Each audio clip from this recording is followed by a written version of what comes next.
মোক একো নালাগে, ইলিয়াছক লাগে। তাৰ পিছতে এইটো ইলিয়াছৰ কাৰণে মোৰ সংসাৰটো ভাঙি গৈছে। মোক ইলিয়াছই লাগে, ইলিয়াছৰ কাৰণে মোৰ জীয়াই থাকিম। বিয়া পাতিম বুলি পলুৱাই আনিছিল আনৰ পত্নীক। 4 দিন লগত ৰাখি ইলিয়াছে খেলিছিল প্ৰেমৰ খেলা।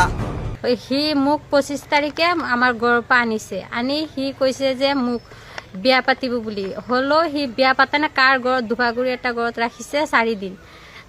কিমানলৈ ঠিকেই আছিল যদিও 4 দিনৰ পিছতহে ঘটিল নাভাবিবলগীয়া ঘটনা।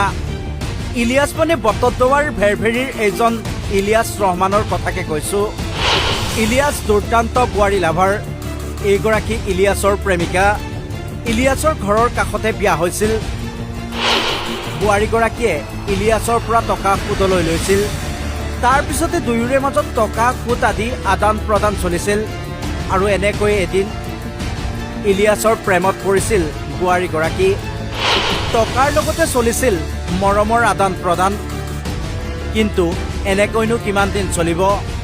সেয়েহে সুখে দুখে একেলগে কটোৱাৰ সংকল্পৰে স্বামীৰ গৃহ এৰিলে প্ৰেমিকাই। পিতৃগৃহত থাকিয়েই ইলিয়াছৰ লগত চলি আছিল গৰম প্ৰীতি। অৱশেষত সুখৰ সংসাৰ গঢ়িবলৈ লৈ আহিল প্ৰেমিকাক। 4 দিনে আনৰ ঘৰত ৰখাৰ পিছত উপস্থিত হৈছিল নগাঁও বিবাহ পঞ্জীয়ন কাৰ্যালয়ৰ সন্মুখত। তুমি ইয়াতে ৰখা, মই পানী এবটল লৈ আহোঁ বুলি কৈছিল ইলিয়াছ। তাৰপিছত সি যে লৈ গৈছে 28 তাৰিখে লৈ যায়। সি কৈছে যে তুমি ইয়াত ৰখা, মই পানী এবটল লৈ আহোঁ কৈ সি মোক ইয়াত এৰি থৈ আহি গৈছে। হ'লেও মই ফোন কৰিছোঁ, সি তাৰ নাম্বাৰটো মোৰ চুইচ অফ কৰি দিছে। তাৰপিছত আকৌ ফোন কৰিছোঁ, মোৰ নাম্বাৰটো সি ব্লক লিষ্টত ৰাখি দিছে। যি গ'ল প্ৰেমিকাৰ কাষলৈ আৰু ঘূৰি নাহিল ইলিয়াছ। ইফালে প্ৰেমিকাৰ পিতৃ মাতৃয়েও ঠাই নিদিয়ে জীয়ৰীক। শুনক সম্পূৰ্ণ ঘটনা। মোৰ ঘৰৰ পৰা 1 বছৰ ধৰি মোৰ ইলিয়াছৰ লগত ৰিলেশ্যন আছে। মোৰ আগতে বিয়া হ'ল তো ইলিয়াছৰ ঘৰৰ ওচৰতে। তাৰ পৰা সি আনিছে। আনাৰ পিছত তাৰ কাৰণে মোৰ সেইটো মানে সংসাৰটো ভাঙি গৈছে। তাৰপিছত মই আব্বা আম্মাৰ ওচৰত 1 বছৰ ঘৰত আছোঁ। তাৰ পৰাও আকৌ তাৰ লগত মোৰ 1 বছৰ ধৰি ৰিলেশ্যন।